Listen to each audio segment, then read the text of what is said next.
The reason why I will put health down there is that currently the problems in Ghana with regards to health are malaria, cholera, and then the threat of Ebola. And the Ministry of Health has done so well to be able to curb one of the greatest one that has taken over 100 lives, which is cholera. And so I wouldn't really spend so much time there.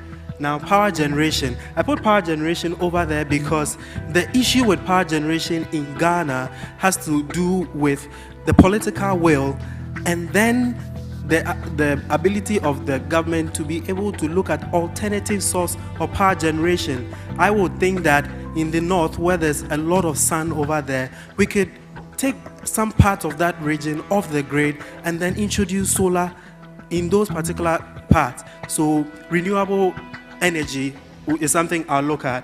Economic management. For a country to be successful, there are key indicators that the country should look at.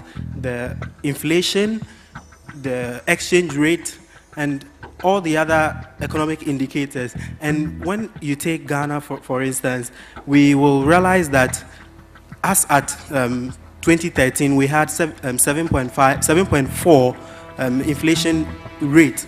And so with such a rate, it puts Ghana in a position where we don't have to worry too much, because comparing Ghana to, say, Zimbabwe, where inflation rate is skyrocketing, when you look at corruption perception index with regards to the Transparency International, Ghana is way ahead, so we will not want to worry so much about that. Now, education and corruption, I think these two are like brothers and sisters. You know, when you take education, the issues over there currently are the 4 years, 3 years educational system, and so I would like the government to be able to handle educational sector with regards to the SHS school system. Now, corruption, when we talk about corruption, we're all thinking that the politicians. Now, corruption is in three forms. We are looking at institutional, we are looking at government, and then the individual. I will focus on doing the institutional corruption.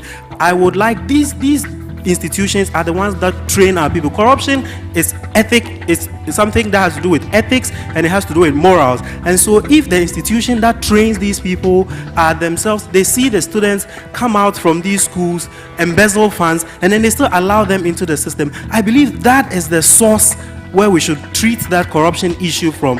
We should make sure that these institutions, when students want to stand for SLC president. A round of applause for him. Thank you.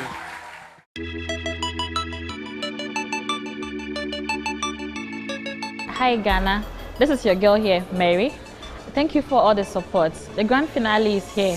I am very blessed and excited to be part of it. Thank you for your support, the votes, the prayers and encouragement. I want you to have fun tonight and enjoy me, but please keep the votes coming. Text Mary to 1757 on all networks. Thank you.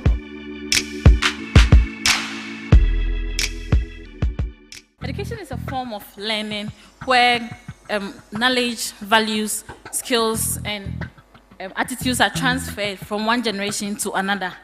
A country cannot attain sustainable growth without developing its human capacity. So I think that education should be first.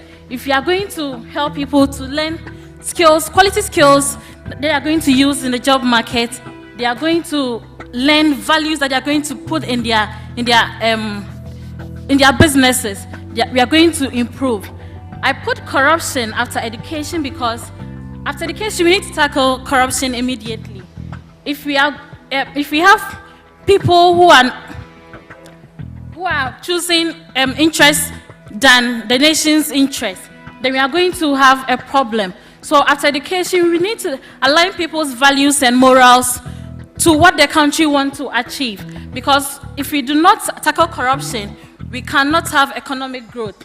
A healthy nation is a wealthy nation. If we are educating our people, we are going to have more doctors, more nurses who are going to help people when they are sick.